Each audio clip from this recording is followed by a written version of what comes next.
Yo, so I haven't posted in a while. It's probably been like 2 weeks-ish, depending on when this actually comes out. But it's because I've been on a cruise. I went to the Caribbean. So I just, you can't, I couldn't post anything. But I tried to post that video of me counting to 1,000 just to have something, I guess. It was awesome. Yeah, the cruise was nice. Thank you for asking. Anyway, so yeah, quick little tangent. While I was on the cruise, I was recovering from whenever I pulled my side muscle, doing something. I don't know what it was, but it was bothering me for like the whole week before, and then on the cruise I was like being lazy all the time, so I had a lot of time to heal. I come back. Today is our first day back. I come back and I go to play basketball at the YMCA, and I pull my groin muscle, like right. Well, if you can't see, but I pulled my groin muscle. So awesome. Did all that time to recover just to go right back to the injury shed. Anyway, that's beside the point. What I wanted to talk about today was the power of friendship, and I mean that. I feel like it's I saw a video the other day where they said that friendship has now become like overrated or like unnecessary because of us having like social media, and we can connect with people through video games, or through like streaming services. That's what I was trying to say. And I disagree with that. I disagree with that video because those people cannot give you any physical contribution, like a physical friend could. Like for example, this is a good example. One of my friends, kind of in a way, was the one that snapped me out of this like problem that I had, and helped me realize that I should start doing this to benefit myself. Because so basically after I had gone through the incident that I had, I didn't call him. At first I texted him and I was like, I'm such a terrible person. I can't believe what I've done. And he goes, hey, call me. So I call him, and he's like, dude, you need to wake up, right? You need to realize that what you're doing is affecting the people around you. Like basically everything that I talked about in the very first video that I made was because of the revelations that he had said to me, right? Obviously I wasn't just spitting out what he was saying verbatim. Like he wasn't on the phone with me and I'm just like, all right, other people exist. Like I wasn't doing that. But yeah, he was the catalyst to me making that, even though like he wasn't actually, but he was, because, well, okay, what's the best way to explain this? He wasn't the one that caused me to do it physically. He didn't like take my hand and go like, press the record button. But he basically pushed me on the bike, right? He said, you've got it, go do it now, because you need to wake up, right? And if all that I had was, because he's a person that I know, and I can visualize him physically, and I know how he acts in the real world, and I know whenever he's being serious and whenever he's joking and all of that. And you can't really do that whenever you have a strictly online relationship with people, right? Like if it was just a friend that I had like met by playing Outlast trials. I know that most Outlast games are single player. By playing Outlast trials, they probably they probably they probably just say something stupid, right? Like, oh, sorry, or like, get good, or like, just dumb stuff. Like, they cannot contribute to me effectively as much as somebody that I physically know can, right? Because it's different whenever you physically hang out with somebody, right? Just hearing their voice doesn't do anything. Like, the mere act of you being able to see my face, this is a good point too, I feel like. The mere act of you being able to see my face provides more incentive for you to listen to what I'm saying than if I was recording this in like a podcast style. Because you can see, people say like the eyes are the window to the soul. You can see the like intensity and the passion behind my face, and you can see that I mean what I'm saying whenever I say to do something, or that this thing is not, I don't agree with this, or whatever it be. You can see that I mean it seriously. And if I was just doing like a podcast, I mean, like, imagine I'm trying to tell you all this stuff, and I'm sitting here like this. I'm just going, don't be sinful, okay? You better get off of social media immediately. Like, it's just not the same, right? And I know people like to joke about we'll use the power of friendship. But that's a real thing. It's not just like some like anime trope. It's a real thing that people that people have, because friends are so different in the fact that they can be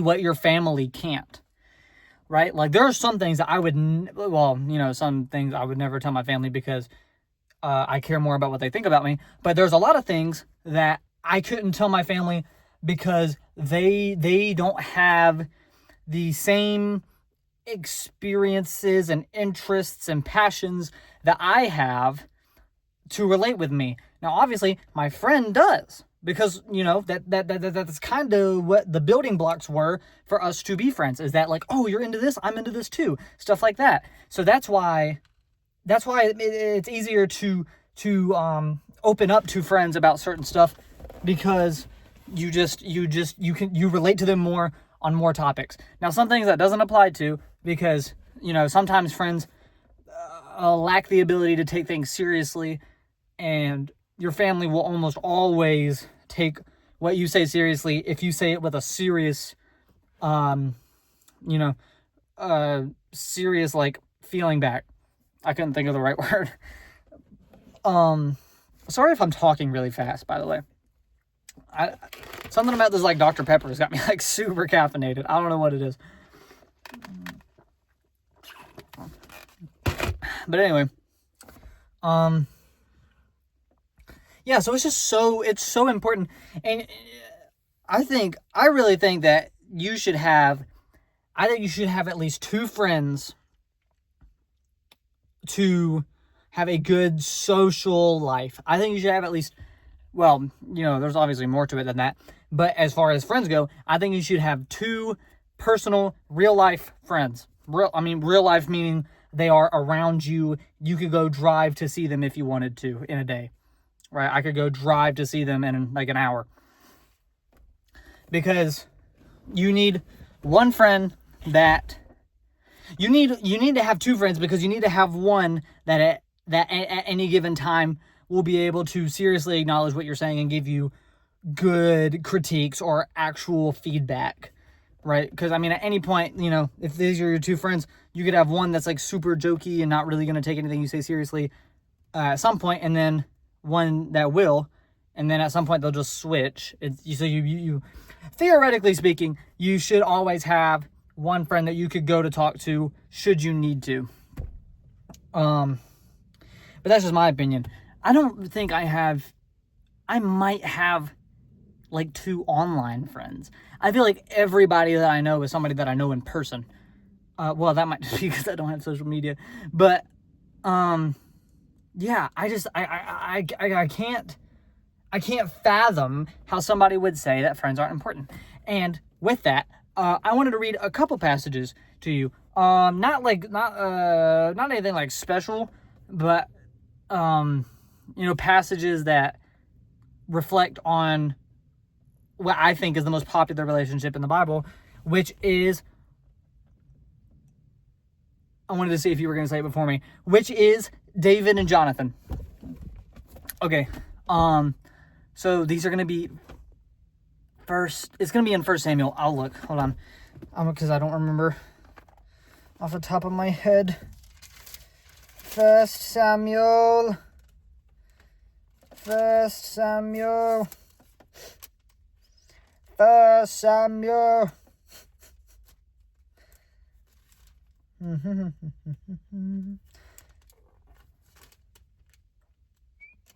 Okay, so Jonathan and David, right? First one I'm going to read you is 1 Samuel 19. So, in the first one I'm going to read you is about whenever Saul, okay, so this is after David had killed Goliath, and there were a couple times where Saul had threatened to try to, oh my goodness, okay, I'm good. There was a couple times where Saul had attempted to kill David, kill David because of his, it was like a fear that Saul was going to, or that David was going to basically overthrow Saul and take away his royal position. So, okay, here we go. This is Saul's third attempt. Oh, by the way, Jonathan is Saul's son. So, keep that in mind. Imagine being best friends with your rival's son. Yeah. Anyway. Third attempt to kill David. Here we go. Saul spoke to Jonathan, his son, and to all of his servants that they should kill David. But Jonathan delighted much in David. He liked him. And Jonathan told David, saying, my dad, this isn't what it says in the Bible, my dad wants to kill you. Now, therefore, I pray for you. What? Oh, I can't read it because I see the light is too far on it. It's reading multiple pages. Take heed to thyself until the morning, and abide in a secret place, and hide yourself. And I will go out and stand beside my father in the field where you are. And I will commune with my father, and what I see that I will tell you. And Jonathan spoke good of David unto Saul his father, and said unto him, let not the king sin against his servant, against David, because he hasn't sinned against you, and because his works have been good. For he did put his life in his hand, and slew.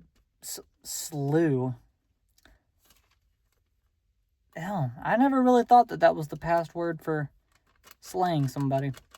I guess. The Philistine, I don't know. Anyway, and the Lord wrought a great salvation for all Israel. So, okay.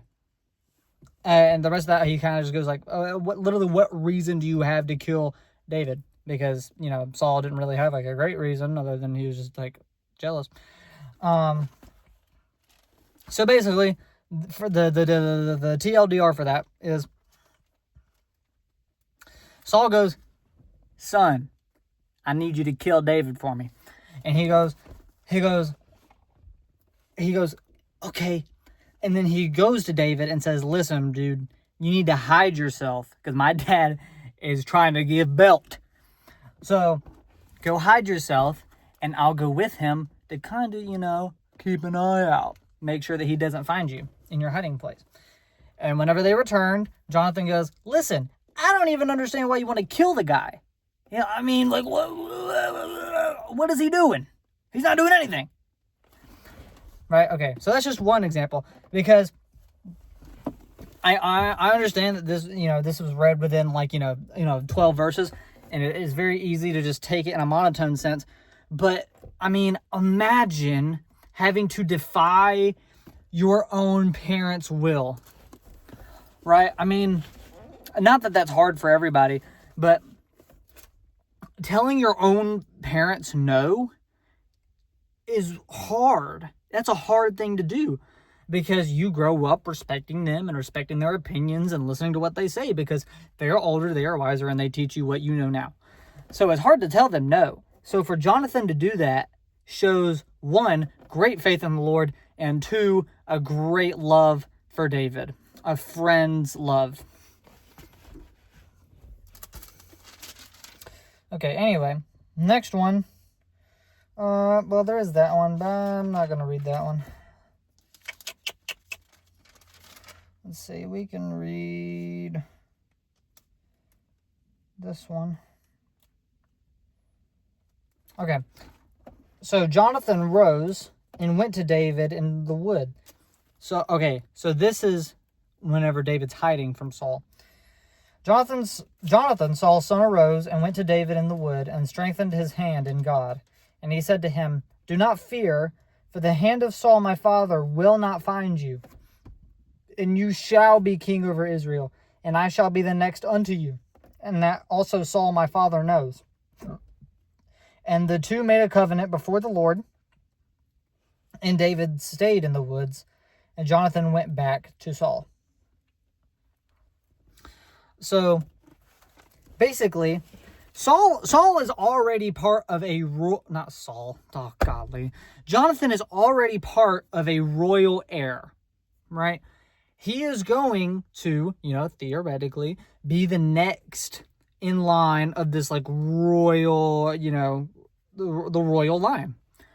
And basically, he goes to David while he's hiding and says, "Listen, I know that you have been chosen by the Lord to be our next king." And there's a couple verses that I read earlier that I'm not going to read, but basically Jonathan physically gives David his royal materials, whether that be his like robe or whatever. He does that, but I didn't think that was important enough to read in this. But basically, the what I said before, where Jonathan has so much faith in the Lord and so much friend-like love for David that he is willing to, one, acknowledge that David is the king that the Lord wants for his people, and two, he is willing to sacrifice. If nothing else, he is willing to sacrifice time. He is willing to take more time of not being the royal top dog to ensure that David can, right? By saying, where does it say it? He says, "Thou shalt be king over Israel after Saul, and I will be after you," right? So he's saying, even though I'm technically next in line, you're taking my spot. And I know you are, because that's what the Lord wants. So yeah, I know this is like a shorter video, but I really just wanted to talk about the power of friendship, because I after watching that video that I watched, I came to the realization of like, man, I feel like people really do not appreciate friendship as much as maybe they should. So, yeah, that was the reason why I wanted to make this video. Goodbye.